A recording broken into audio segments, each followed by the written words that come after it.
we're here with the Samsung Smart Control washer and dryer.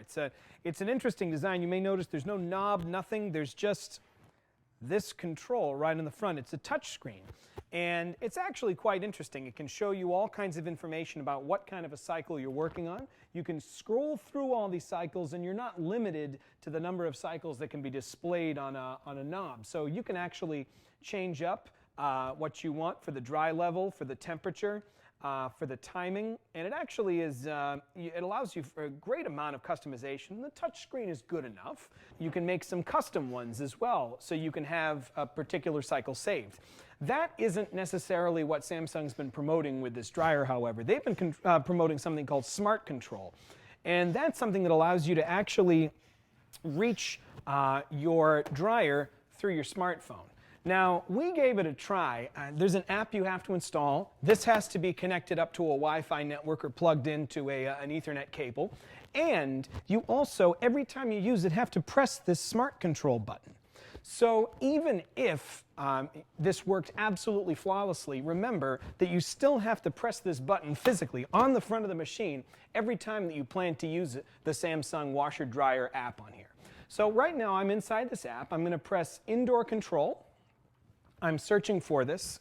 Now keep in mind I could just press the start button and get this all started right now, but for the sake of novelty, here we go. I'm press the confirm button to proceed with authentication. Please turn on the washer.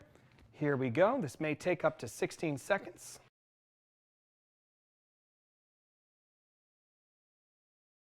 So finally, I've got this connected. It says dryer is on right here, and the two of them are connected. It took a little bit of effort, but it's done. There are two ways you can connect it. You can either connect it by a local Wi-Fi network, so your phone has to be connected to Wi-Fi. You can't be running it on your provider's data network, and it has to be on the same Wi-Fi network as your dryer. So if you're in a multi-story building and this is in the basement and you're upstairs on a different network, it's not going to work. There's also something called outdoor control, where you register this online, input its MAC address, put in a couple of personal identifier informations, and log into that same account on here.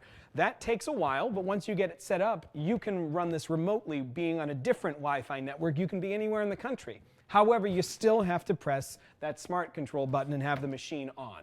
So it's not like you can just press this button and have it run from far away and turn it on. So let's press Start New Load and go through here and scroll through. Now, as soon as you start to scroll through these, it times out. And I've been finding that happen on my smartphone, and see, it's still timing out here. I get this screen here. Here we are. And if you read the reviews on the App Store for iTunes, it says the exact same thing. I tried to change it. Once again, it's timing out. So let's just go with whichever cycle I can get my finger on before my phone times out. This is so much easier to use than just a knob on the front of the machine. Here we go. Let's go on the wool cycle. Time's out. Give it a second. It's on wool, and I'm going to press Start. Here we go. And wait for it.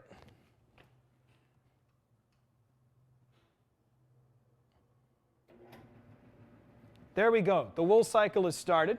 On here on the dryer, if you can see, it's showing me how much time is left.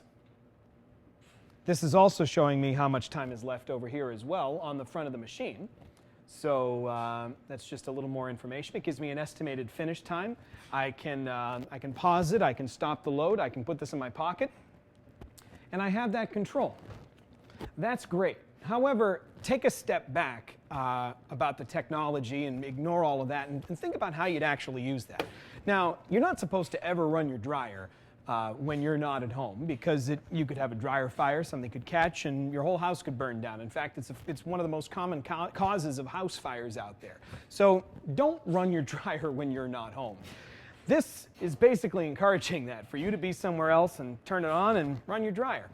If you are home, why wouldn't you just use the machine as is, especially if you have to press a button on here?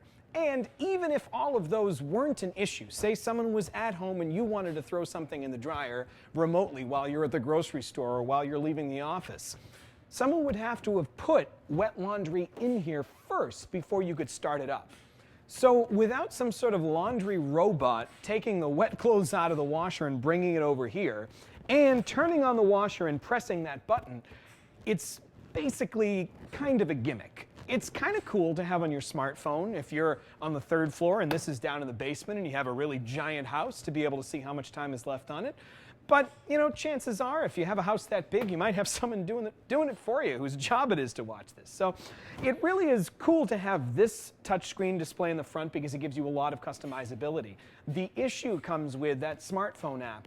It's a really neat idea, but it just isn't there enough, and the functionality doesn't really jibe with what you actually need out of a washer, which is, frankly, a laundry robot.